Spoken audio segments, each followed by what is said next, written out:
오늘은 아까도 말씀드렸지만 이 여전도회 헌신 예배로 드려지는데, 이 여전도회 뿐만 아니라 우리가 함께 동역자로 또 함께 동행하는 사람들로 걸어가는 우리 모두도 보편적으로 함께 알아야 될 그런 신앙의 교훈들이 우리에게 필요합니다. 그래서 오늘 말씀을 좀 함께 어떻게 나눌까 참 많은 고민을 했는데요.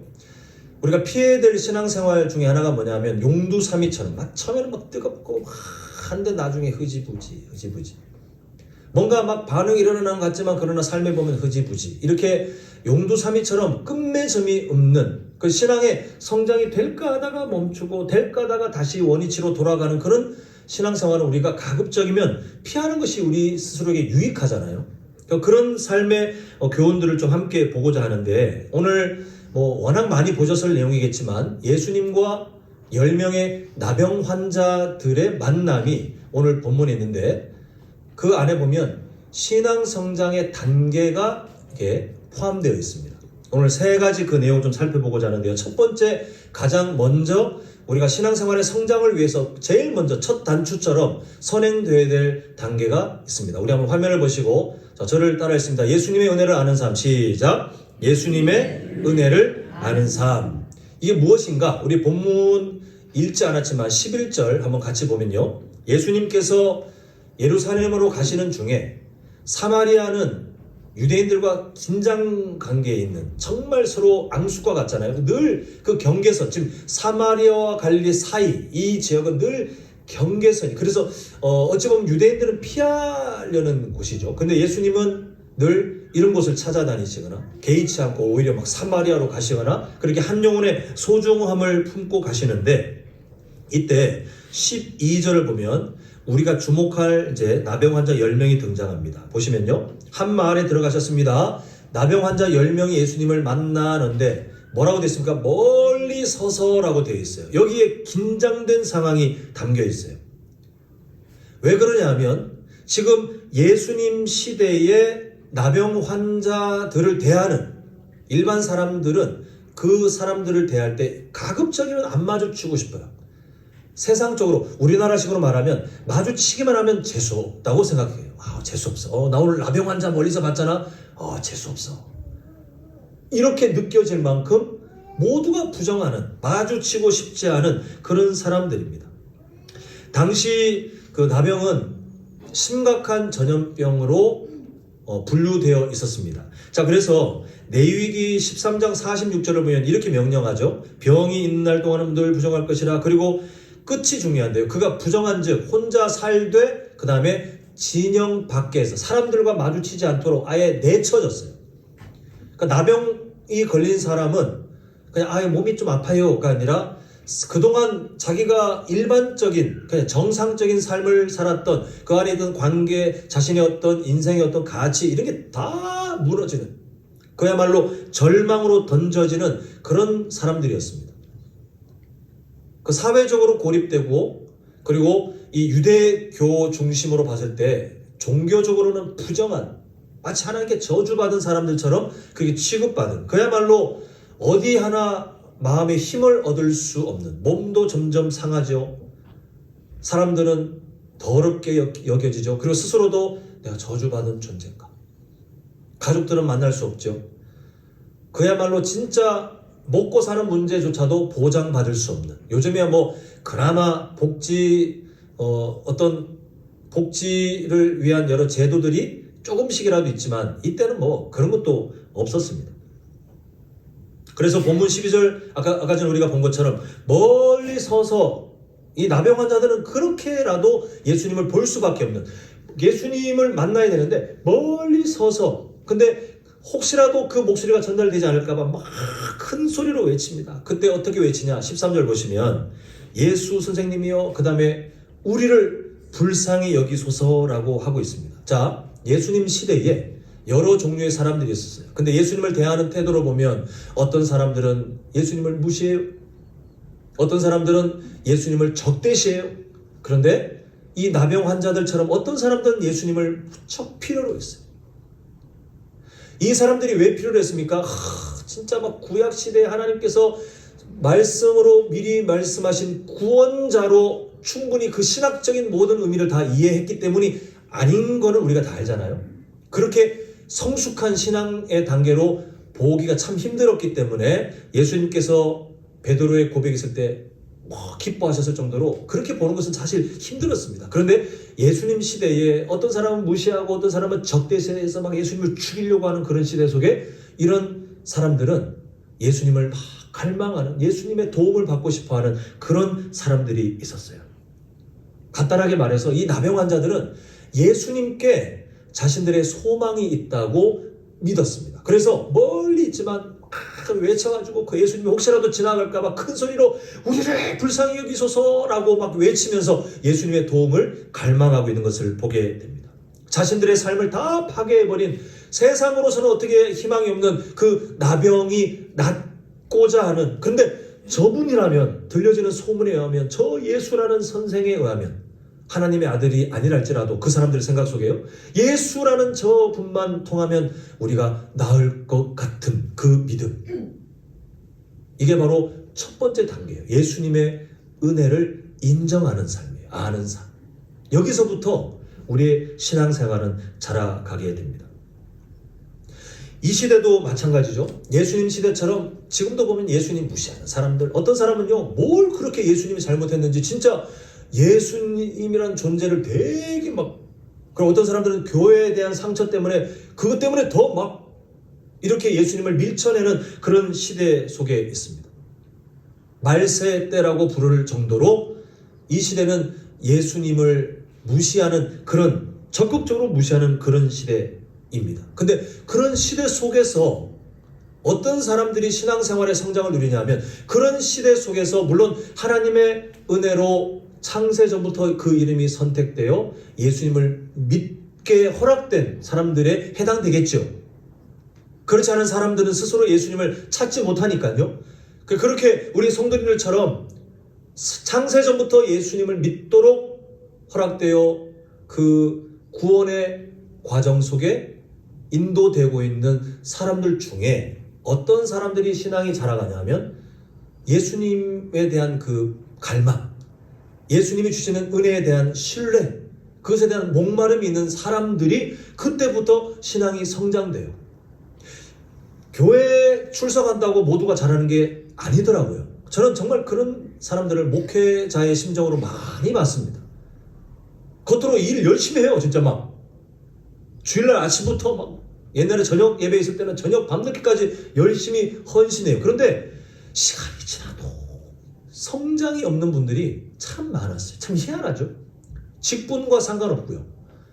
오랫동안 신앙생활했다는 것도 보증이 안 되고요. 그리고 열심히 뭐 헌신해서 사람들이 야, 저 사람 정말 대단한 사람이지라고 칭찬한다고 해서 그 열심을 냈던 모습이 그게 부정하는 게 아니라, 그런 모습이 있다고 해서 그 사람의 신앙생활이 성장하고 있다고 장담할 수가 없더라고요.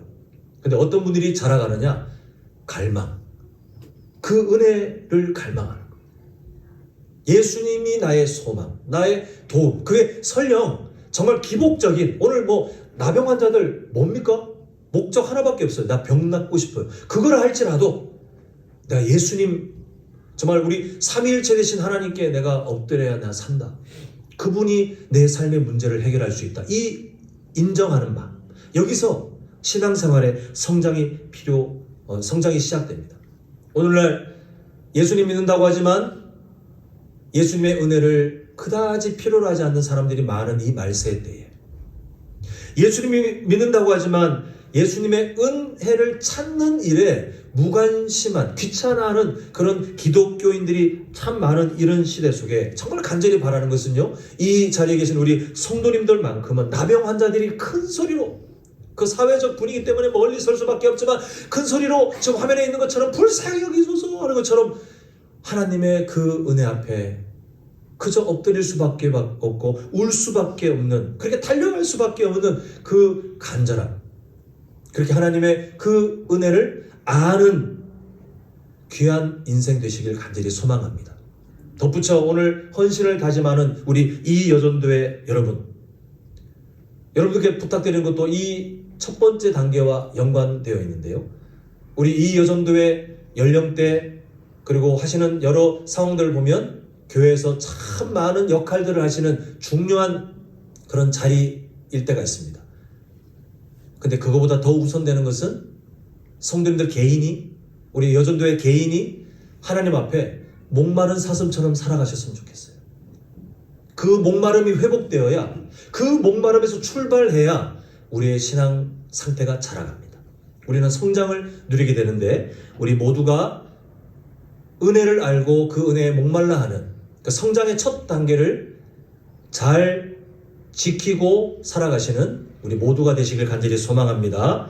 자, 두 번째 단계, 저를 따라 했습니다. 예수님의 말씀에 순종하는 삶. 시작. 예수님의 말씀에 순종하는 삶. 자, 첫 번째 단계가 뭐였죠? 예수님이 뭘 인정하는 거죠? 은혜를 인정하는 삶. 참 좋죠. 그런데 그 예수님의 은혜를 목말라하고 그 은혜를 사모하고 그 은혜를 인정하는 삶에 그냥 머물러 있잖아요. 어떤 성도가 되냐면 갓난아이예요. 갓난아이들이 어머니의 존재를 인정합니까? 안 합니까? 합니다. 그 어머니가 주는 음식, 그 어머니가 안아주는 그 어떤 사랑 인정하니까 막 빽빽 울고 아이들이 그렇게 하죠. 근데 거기서 우리는 그것으로 충분하다라고 말하지 않잖아요. 우리 신앙생활도 마찬가지예요. 예수님 믿는데 그 은혜를 알아요. 그 은혜를 누려봤어요. 또 그 은혜를 사모하여 막 간절히 기도해요. 그런데 맨날 그 은혜만 사모해요.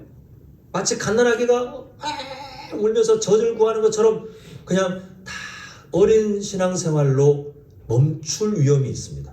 그 다음 단계가 뭐냐 하면 지금 보고 있는 것처럼 말씀에 순종하는 삶으로 자라가야 돼요. 자, 우리 14절 우리 한번 같이 한 목소리를 읽겠습니다. 시작.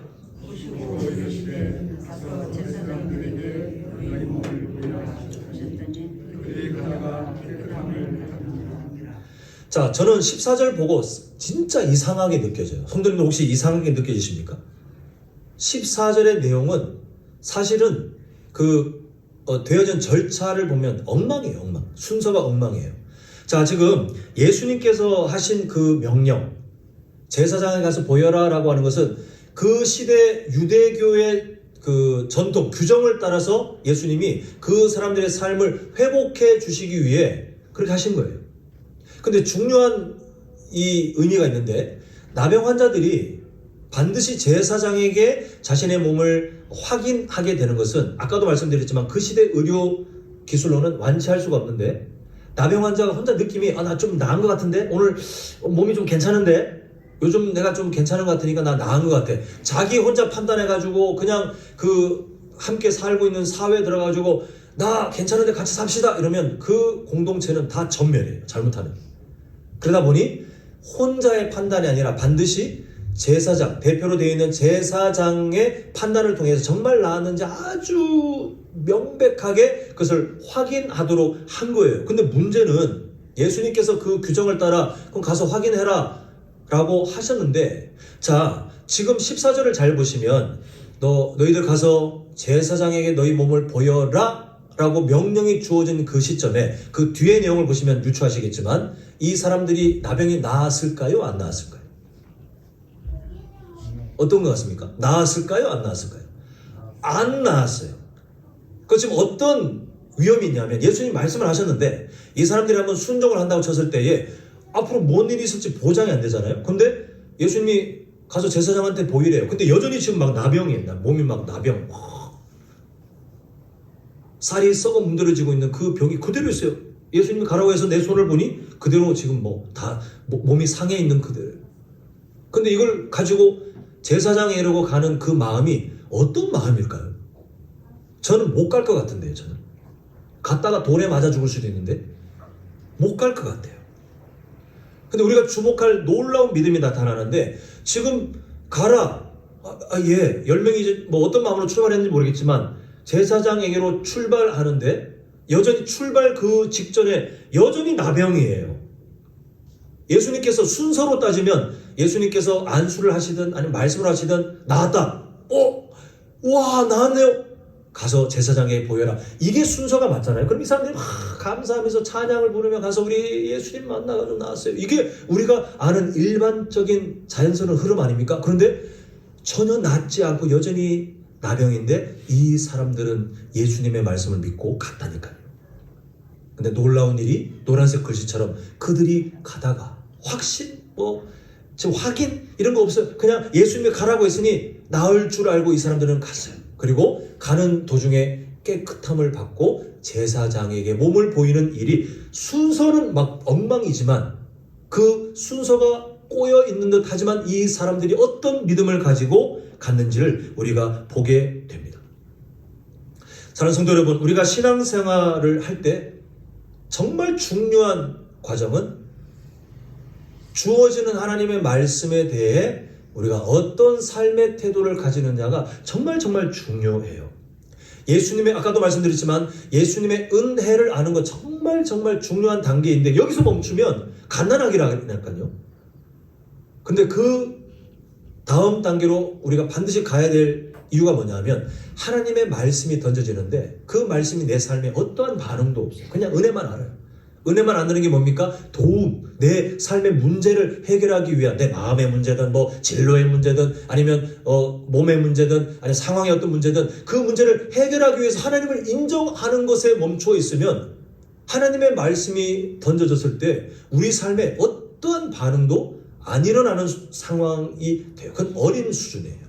그 신앙의 단계는 어린 단계예요. 하나님은 우리가 그런 연약한 갓난아기 같은 삶이 되길 바라지 않으시기 때문에 끊임없이 말씀으로 우리를 건드리시고 우리를 끌고 가시고 하시면서 두 번째 단계에 도달하도록 이끄시는데 그게 뭐냐면 말씀에 순종하는 단계예요. 근데 이 말씀의 순종은요, 그냥 하는 것이 아니라 두 가지 마음이 필요합니다. 자, 한번 보시면 첫 번째가 뭐죠? 뭐 하겠다는 각오예요? 예, 성도님들께서 이런 마음이 있으면 순종이 될까요? 뭐 하나님께서 순종하게 마음 주시면 내가 그때가 순종하면 되겠지? 그런 마음으로 사시면 평생 순종은 불가능입니다. 우리의 마음은 좀 더 신학적인 내용을 건드리면 그저 기계적으로 순종이 아니라 내가 원래는 하나님과 화목되지 못한 원수 같은 존재로 그런 죄인의 상태였는데 하나님께서 창세전부터 내 이름을 작정하시고 예수 그리스도의 십자가 사랑을 전적으로 나에게 적용해 주셔서 나를, 여전히 나는 연약하지만 이미 의인으로 선언해 주시고 그래서 하나님의 자녀로 나를 삼아 주셨으니 하나님 이제 그 은혜를 감사하며 하나님 말씀에 뭐 하겠습니다라고 하고 해야 돼요? 순종하겠습니다. 예, 이게 구원받은 사람의 당연한, 은혜를 아는 염치 없는 사람이 안 되기 위한 당연한 순서잖아요. 그래서 우리는 첫 번째가 하나님 말씀에 순종해야 되는데 그게 방향성이에요. 그게 예수님께서 말씀하신 그 나무를 보고, 그 열매를 보고 그 나무를 알리라. 그 나무가 어떤 나무인지 자라가는 과정을 보면 사과나무구나, 포도나무구나 알 수 있는 것처럼 아직 완성되지 않아서 열매가 완전히 익지 않았어도 우리는 충분히 그 되어지는 과정을 보고 나중에 열매가 맺히겠네라고 알 수 있는 것처럼 그 방향, 지금 순종을 다 하고 있습니까? 라고 성도님들에게 지적하는 것이 아니라 순종해야 된다는, 또 하고 싶다는 각오, 이 각오가 반드시 있으셔야 돼요. 물론 그 각오와 함께 때로는 여전히 연약한 나의 현실을 마주할 때마다 마음이 슬프고 때로는 염치 없고, 그래도 이 각오는 무너지지 말아야 돼요. 자, 두 번째가 뭐죠? 두 번째 있습니다. 시작. 각오한다고 우리는 안 됩니다. 각오한다고 되지 않아요. 그래서 반드시 뭐가 따라 붙어야 되냐면 하나님께 순종하고 싶어하는 각오, 그 갈망이 있지만 그러나 그마저도 하나님 저를 도와주시지 않으면 저 순종 못해야 하는 저를 도와주십시오. 매일 우리는 기도할 제목이 넘잖아요. 우리의 자녀들, 우리의 손주들 그렇게 뭐 잘 먹고 잘 사는 문제 기도 제목들도 중요하시죠. 근데 그것보다 지금 내 코가 석자입니다. 그날 우리가 주어진 하루를 살아갈 때에 하나님 말씀에 순종조차 못하는 그런 어린아이로 살지 않기 위해서 우리는 순종을 갈망해야 되는데 그 순종은 우리의 각오로 안 된다니까요. 그래서 우리는 하나님 앞에 기도할 때마다 하나님 오늘 하루도 하나님 말씀이 주어질 때마다 순종할 수 있는 힘을 주십시오. 매일 기도해야 돼요. 매일 기도하셔야 돼요. 이 두 가지 마음, 각오와 겸손이 함께 움직여서 성도님들 마음에 있을 때 그때 하나님께서 우리에게 인격적으로 우리를 도우시는 거예요. 제가 누구처럼 어떤 경건의 그런 그 성장의 단계를 제가 많이 겪은 그런 대단한 사람은 아닙니다만 저도 지나간 과정을 보면 평상시 저의 상황을 보면 순종할 상황이 아닌데 하나님이 때로는 있잖아요. 하나님께서 저의 삶을 그렇게 보시는 것 같아요. 그냥 단순 무식하게 하나님께서 기뻐하실 일을 덥석 붙들도록 그런 경험들이 지나보면 참 많이 있어요. 근데 그 순간 보면 제가 막 계산해가지고 이렇게 하면 막 제가 막 경건한 사람이라 평상시에 그런 사람이라가 아니라 하나님께서 참 그 순간에 제가 용기를 내서 다른 거 계산하지 않고 그 어떤 이익이 포기된다 할지라도 또는 손해가 있다 할지라도 하나님의 말씀이 있는 하나님께서 기뻐하시는 것을 그냥 덥석 눈 딱 감고 붙들 수 있는 용기를 허락하셨더라고요. 제가 대단한 사람이 아니라. 그리고 지나보면 항상 그 순간을 통해 하나님이 그 뒤에 하나님이 기뻐하실 일들을 저에게 이렇게 보여주시는 이루어내시는 것들을 드물지만 연약해서 제가 드물지만 그런 경험들이 있습니다. 우리가 다 마찬가지예요. 가고 그리고 하나님 도와주세요. 근데 나중에 돌아보면 내가 하나님 말씀에 순종한 어떤 자리들을 보십시오. 그럼 당연히 내 정도 수준이면 순종할 수 있지. 아니에요. 하나님이 우리를 도와주셨어요. 그런데 그때 우리의 마음을 사용하시더라고요. 가고 순종해야지. 내가 손해를 보더라도 하나님께서 기뻐하신다면 가봐야지. 물론 다른 날이라면 또 그 각오가 무너졌을지 모르겠지만 그 자리에 하나님은 우리의 그 마음을 사용하셔서 일을 하시는 것을 보게 됩니다. 오늘 나병 환자들의 삶이 그러지 않겠습니까? 평생 이 사람이 매일마다 매 순간마다 예수님께서 하시는 그 말씀이 떨어지면 무조건 이런 사람이었을까요? 그런데 그때 하나님이 은혜를 주셔서 이 사람들이 낫지도 않았는데 막 지금 손이 썩어 문드러지고 지금 막 어떤 사람은 눈도 이미 썩었고 이런 사람인데 전혀 낫지 않았는데 가라고 하시니 가다가 낫게 되는 그 기적을 그때 맛보게 된 것을 보게 됩니다. 사랑하는 성도 여러분, 우리 모두가 그 삶을 놓치지 않으셨으면 좋겠어요. 매 순간마다 잘하십시오. 이건 우리에게 욕심이겠지만 그러나 그 마음을 우리가 너무 허술하게는 간직하지 않으셨으면 좋겠어요. 때로는 실패해도 하나님 말씀에 순종하고 싶어요. 이 마음은 꼭 갖고 계셨으면 좋겠어요. 특히 오늘 헌신을 다짐하시는 우리 이 여전도의 회원 여러분, 하나님의 말씀에 순종하는 아내, 순종하는 어머니, 순종하는 우리 이 여전도의 회원들이 되시면요, 정말 놀라운 일이 벌어진다니까요. 맛봐야 한다니까요. 근데 이 순종은 단순 무식해. 계산기를 두드린 순간 순종 절대 못합니다. 우리 이 여전도의 여러분들, 하나님께서 주시는 말씀들이 던져질 때, 지금 이 여전도 거의 여기 앉아 계신 거 맞죠? 그죠? 거의 맞는 것 같아요. 네. 이 회장님 여기 계시고, 던져질 때마다 그 말씀에 그냥 무조건 머리 들이밀고, 이 악물고, 눈 딱 감고, 단순 무식하게 순종하시는 그 삶을 우리 교회 안에서도 잘 보여주셔서, 다른 전도에도, 또 특히 우리 이 여전도의 뒤를 따라가고 있는 후배들이 보면서, 그래, 나도 저 권사님처럼, 저 집사님처럼 용기 내고 순종하며 살아야지. 이렇게 도전이 되는, 그리고 직접 우리 성도님들의 삶도 그 순종을 통해 하나님의 놀라운 기적을 체험하며 살아가시기를 간절히 축원합니다. 자, 마지막 세 번째 단계 봅니다. 자, 보면 한번 같이 읽어봅니다. 복을 주시는 분부터 시작. 이게 마지막 단계인데 이게 정말 중요해요. 사자성어로 치면 활용, 점정, 마지막 마침표에 해당돼요. 우리가 그냥 간단히 생각하면 예수님의 은혜를 알아요. 갈망이 있어요. 그리고 말씀이 던졌을 때 단순 무식하게 막 순종해요. 이 정도면 될 것 같죠? 아니요. 하나님께서 원하시는 그 성숙한 더 다음의 단계가 있어요. 자, 우리 한번 15절, 16절 한번 연속으로 보겠는데 15절 보면 그 중에 한 사람이 아까 10명이었죠? 근데 그 중에 한 사람이라고 이제 우리가 정말 주목할 어떤 사건이 일어납니다. 그 중에 한 사람이 자기가 나은 것을 보고 큰 소리로 하나님께 영광을 돌리며 돌아와 나머지 9명은 이러지 않았다는 거죠. 자, 16절. 예수의 발 앞에 엎드려 감사하니 그는 유대인들이 싫어하는 사마리아, 유대인들이 무시하는 사마리아 사람이라. 지금 예수님께 말씀을 듣고 그 10명이 모두 함께 나병인데 그러나 예수님 말씀을 믿고 순종했던 정말 대단한 수준 아닙니까? 그 나병 환자 10명이? 근데 그 다음 단계를 보니 9명은 그냥 자기의 삶으로, 1명은 가다가 다시 돌아와서 예수님께 엎드리며 감사하는, 누구에게 주목하냐 하면 그렇게 해주신 예수님께 주목하는 수준의 삶을 지금 나타내 보이는 것을 보게 돼요.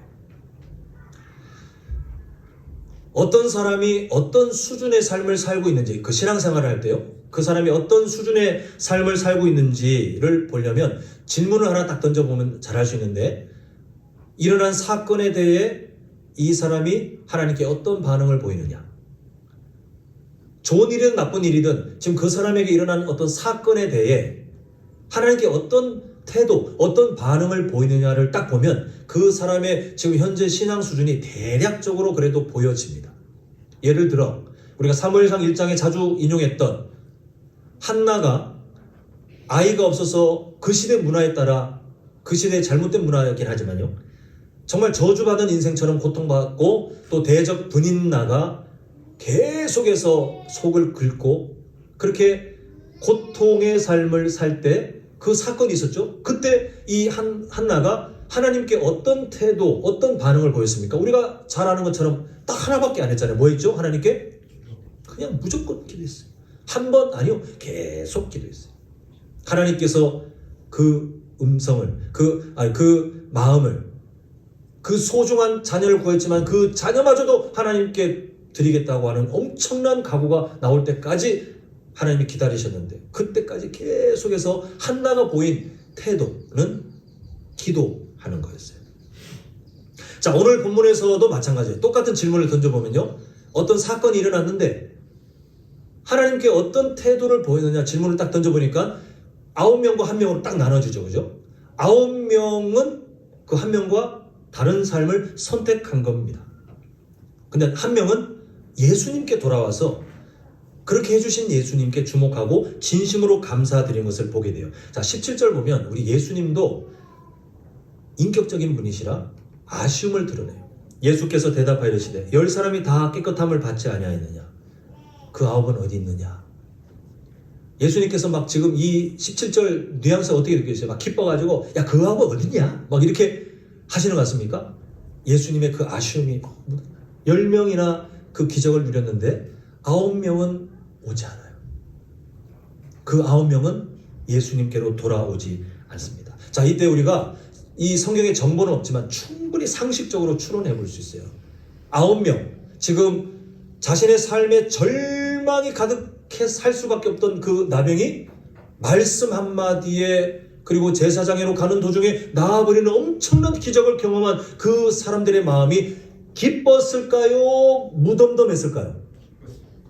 기뻤을 것이 우리 모두가 상식적으로 추론할 수 있는 상황이잖아요. 근데 그 사람들은 뭐냐 하면 예수님께서 베푸신 기적을 기뻐했다면, 이 사람은 그 기적을 베푸신 예수님을 기뻐하는 수준으로 완전히 격차가 나버렸어요.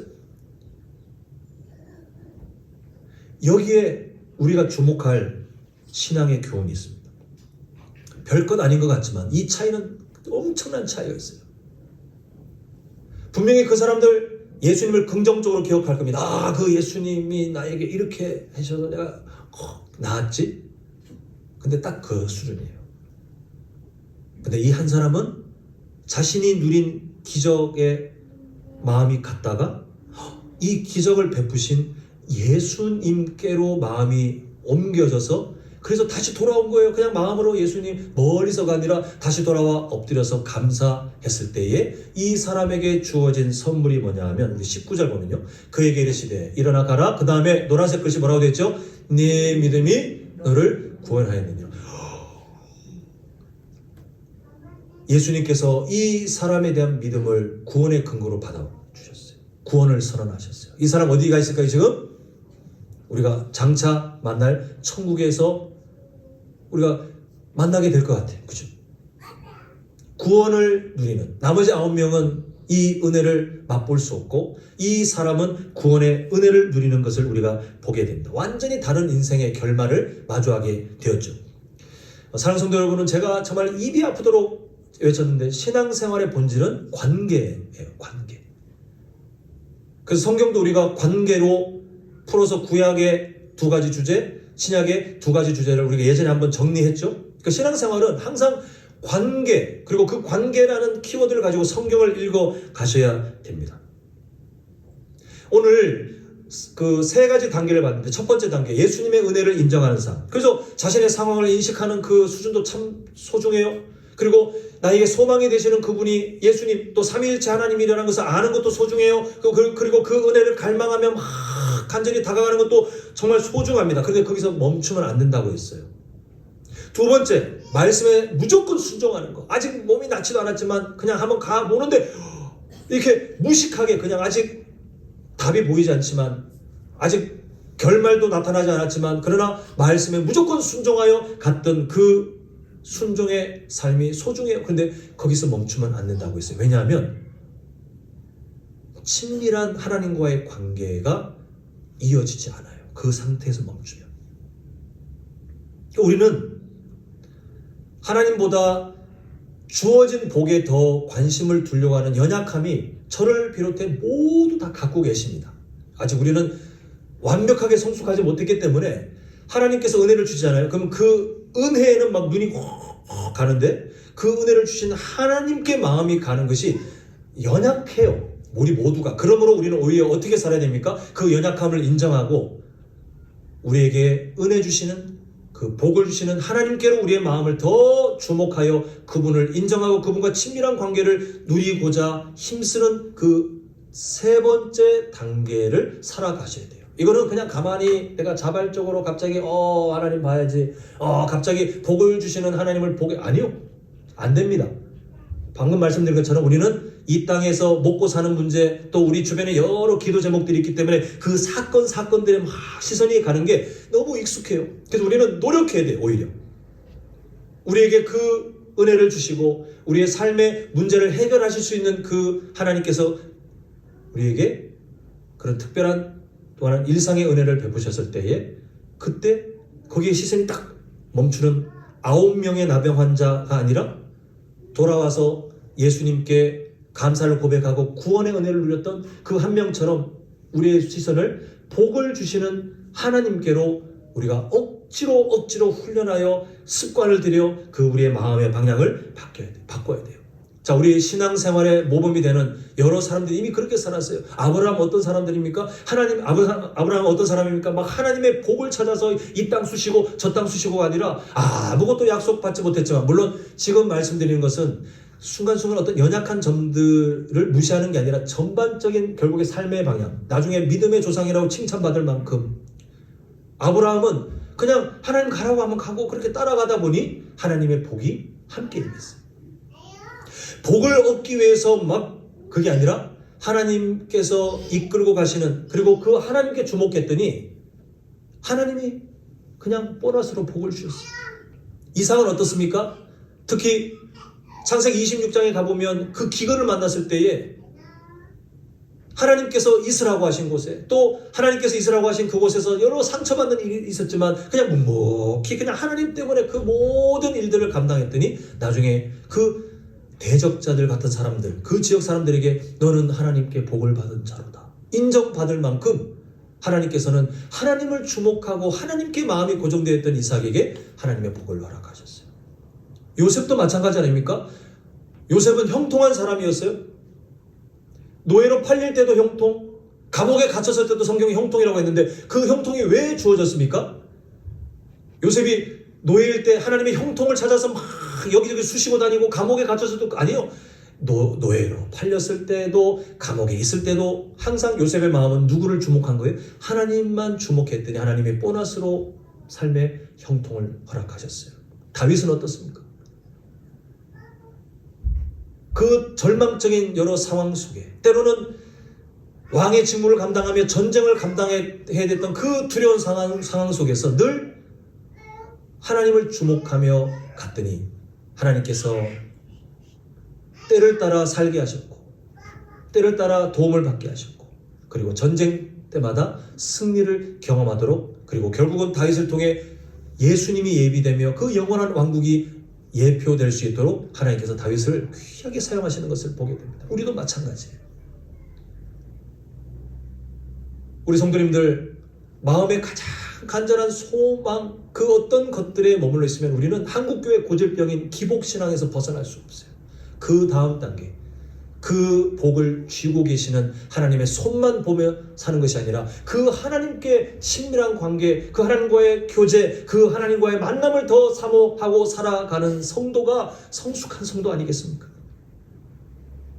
제가 어린 딸이 있는데 그 딸이 저를 인정하지 않겠어요? 아버지가 마음먹으면 선물을 사줄 수 있고, 아버지가 마음먹으면 맛있는 걸 사줄 수 있고, 아버지가 마음먹으면 자기가 원하는 재밌는 거를 충분히 제공할 수 있다는 거 걔가 알아요. 첫 번째 단계. 그 제가 어떤 조건을 달면 걔가 순종해요.